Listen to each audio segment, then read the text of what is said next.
Bismillahirrahmanirrahim. Assalamualaikum warahmatullahi wabarakatuh. Hamdan wa syukran lillah. Rabbi shrah li sadri wa yassir li amri wahlul 'uqdatam min lisani yafqahu qawli, amma ba'du. Alhamdulillah, hari ini kita bisa melanjutkan perkuliahan kita, mata kuliah teknik penulisan karya ilmiah, yang insya Allah hari ini kita akan sedikit membahas mengenai penulisan catatan kaki atau yang kita sering sebut itu footnote ya. Dimana footnote ini digunakan sebagai atau menyatakan sumber kutipan yang kita ambil, baik itu dari sebuah buku, jurnal, maupun wawancara dengan beberapa orang. Untuk penjelasan di sini saya akan sedikit menjelaskan untuk teknik penulisan footnote. Itu kita di Terbiah kita tidak menggunakan lagi istilah log cheat dan off cheat, tetapi kita hanya menggunakan istilah ibid saja. Nah, apabila misalkan dalam satu halaman itu terdapat sumber kutipan yang sama, maka kita hanya menggunakan ibid saja.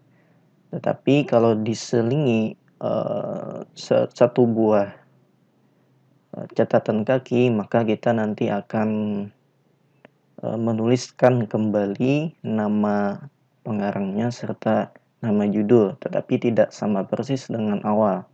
Nanti kita akan sampaikan juga. Oke, baik. Di sini dalam membuat catatan kaki, yang pertama kita harus perhatikan ialah kita tidak membuat nama gelar seseorang tersebut. Jadi kita langsung menuliskan namanya ya, langsung namanya tanpa gelar. Misalkan di sini saya mengambil dari sebuah buku Ahmad Susanto ya. Di sini judulnya Filsafat Ilmu, Suatu Kajian dalam Dimensi Ontologi, Epistemologi dan Aksiologi. Dalam kurung Jakarta, .2 PT Bumi Aksara, tahun, lalu halamannya. Nah, di sini sering kali diabaikan bahwasanya dalam setiap akhir footnote itu harus diberi tanda titik. Nah, untuk format di sini ada banyak perbedaan ya. Untuk ada yang menggunakan H, ada yang menggunakan HLM, dan ada yang menggunakan HAL. Nah, jadi kita sepakati dan kita sesuaikan dengan pedoman penulisan, kita hanya menggunakan format H saja ya, yang mana di situ menyatakan halaman sumber kutipan yang kita ambil. Nah, ini merupakan footnote dari sebuah buku ya. Mungkin kawan-kawan pasti pernah membuat sebuah makalah yang di situ ada catatan kaki. Artinya di sini kawan-kawan semua tidak asing lagi untuk pembahasan kali ini. Kita hanya sedikit mengulang dan kita menyesuaikan dengan pedoman penulisan skripsi. Ini untuk sebuah rujukan dari buku ya. Nah, bagaimana kalau misalkan kita merujuk ke sebuah jurnal, maka seperti ini formatnya ya. Nama pengarang, lalu judul jurnalnya. Di sini kita beri tanda petik 2 ya di atas. Dan diakhiri juga nanti tanda petik 2 di atas, selanjutnya. Baru kita sebutkan nama jurnalnya apa. Dalam jurnal Al-Murabbi, volume 4, nomor 1 Juli tahunnya serta halamannya. Nah, ini di mana kita dapatkan, itu biasanya di setiap jurnal pasti ada untuk volume dan nomor ini. Jadi nanti kawan-kawan bisa lihat di jurnalnya. Oke, untuk spasi dalam footnote ini, itu spasinya 1 ya. Kita lihat. Nah, 1. Lalu untuk jenis fontnya itu Times New Roman, ukuran fontnya itu 10 untuk footnote ya.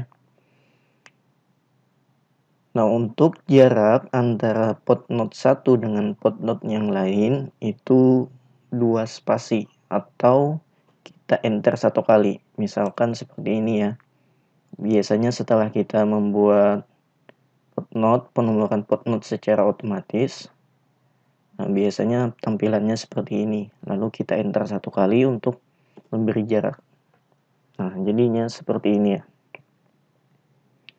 Jadi untuk satu footnote kalau misalkan panjang sampai dengan 2 baris atau 3 baris, maka footnote-nya itu spasinya 1. Lalu jarak antara footnote 1 dengan yang lain itu kita beri 1 kali enter.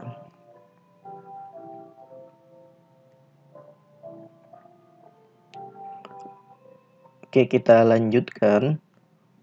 Di sini kita mencoba bagaimana teknik footnote yang kita ambil dari sebuah skripsi ya. Nah, di sini contohnya Johari sama, ini kita beri tanda petik di atas, lalu judulnya, judul. Nah, lalu kita sebutkan skripsinya, kita cetak miring, lalu kita tulis fakultasnya, Fakultas Terbiah dan Keguruan UIN Antasari, tahun berapa, serta halamannya. Nah, jadi ada perbedaannya antara buku dan jurnal. Nah, untuk judul buku di sini, kok untuk buku kutipan dari buku, maka itu judulnya dicetak miring. Tetapi apabila kita mengutip dari sebuah jurnal, maka judulnya itu tidak perlu kita cetak miring, tetapi yang kita cetak miring ialah hanya nama jurnalnya saja, Jurnal Al-Murabbi di sini. Oke, selanjutnya di sini kita menggunakan ibid ya. Ibid ini apabila dalam satu halaman kita menggunakan sumber rujukan yang sama. Nah, jadi untuk footnote 6 ini ialah sama sumber kutipannya dari footnote 5. Maka kita beri ibid untuk footnote 6 di sini.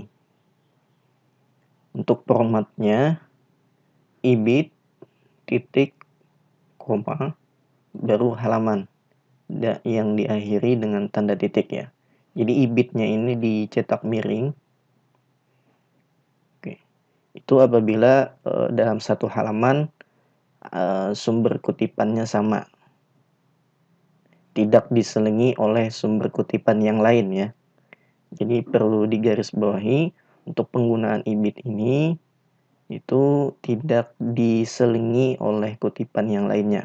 Jadi footnote 5 dan footnote 6 ini sama sumber kutipannya itu dari nama pengarangnya Johari ini. Nah, lalu apabila misal ya ini, misalkan ini sudah clear ya untuk ibid.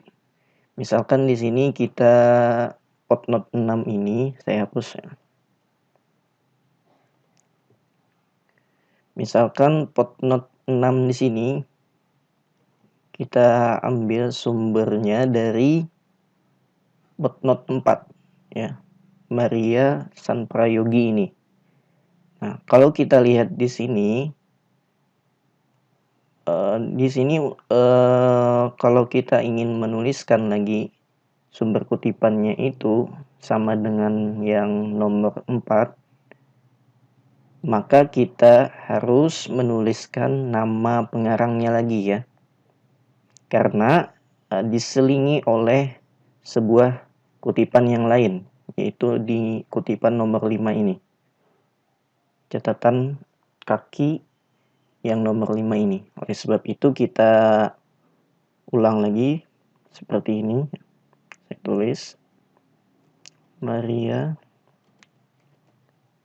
Sampaki. Ini tidak dicetak miringnya. Nah, lalu kita tulis nama judulnya ya. Diperhatikan ini untuk penulisan judul kita tidak lagi mengulang dari awal sampai akhir ya. Tetapi sebagian saja. Misalkan seperti ini. Aksiologi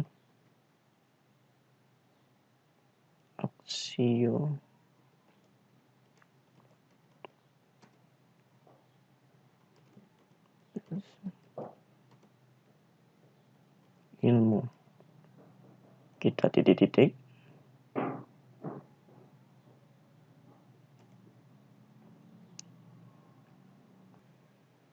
Nah, oke, sudah. Baru kita akhiri dengan tanda koma. Seperti ini ya. Jadi tidak semua judul sampai habis kita tulis, tapi hanya sebagian saja ya. Aksiologi filsafat ilmu. Jadi sampai di sini saja kita ambil. Baru kita titik-titik, koma, baru halamannya ya. Jadi tidak lagi kita sampai menuliskannya sampai dengan nama jurnal, volume, nomor, dan tahunnya di sini ya. Tetapi sampai kita potong saja sebagian judul yang kita ambil. Itu kalau misalkan footnote 6 ini sama sumber kutipannya dengan nomor 4 ya. Karena tadi diselingi oleh footnote lain, maka penulisannya seperti ini, footnote 6 ya. Kalau misalkan diselingi oleh footnote yang lain tadi, itu perlu digarisbawahi. Tetapi kalau misalkan tadi footnote 5 dan footnote 6 sama tadi, maka kita beri ibid saja. Tidak lagi kita menulis Juhari sampai dengan habis, tapi cukup dengan ibid. Tapi kalau misalkan di footnote 6 ini sumber kutipannya sama dengan sumber kutipan nomor 4, yang mana diselingi oleh footnote 5, maka teknik penulisannya seperti ini. Ya, karena kita tidak lagi menggunakan objek dan logcheat ya. Jadi untuk penulisan kita seperti ini. Kalau diselingi oleh salah satu atau dua footnote.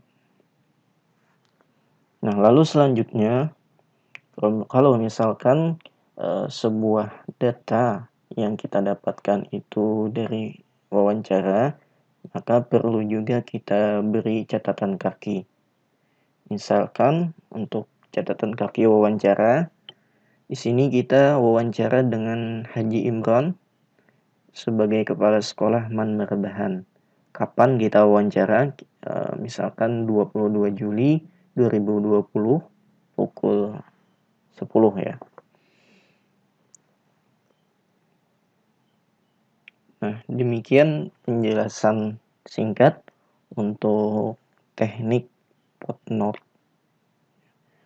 Oke, di sini saya akan beri catatan kembali untuk pembahasan kali ini.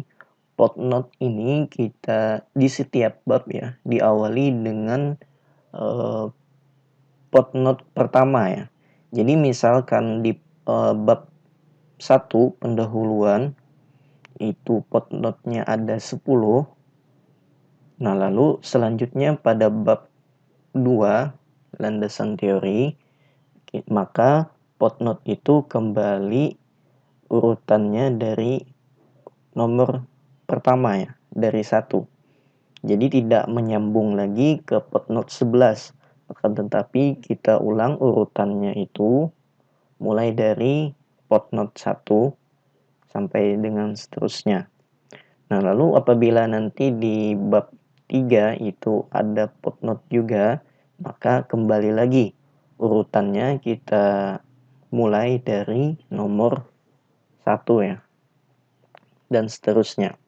Artinya untuk footnote ini secara tekniknya kita tidak berurutan ya, dari bab 1 sampai dengan bab 5 misalkan babnya ya. Jadi misalkan di bab 1 itu ada 10, maka untuk di bab selanjutnya itu kita hitung lagi dari awal. Jadi tidak dilanjutkan footnote-nya. Dan yang kedua, dalam membuat footnote ini diusahakan membuatnya secara otomatis ya. Secara otomatis maksudnya tidak manual. Jadi kita klik di sini, misalkan kita ingin memberi footnote di sini ya, bagian sini ya. Ini saya tanda. Jadi kita pergi ke toolbar referensi, lalu kita insert footnote. Nah, itu kita buat footnote ini secara otomatis.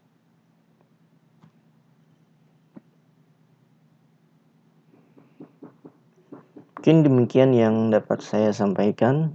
Apabila ada pertanyaan ataupun dari penjelasan tadi yang belum dapat dipahami, bisa kawan-kawan tanyakan di grup WA ya.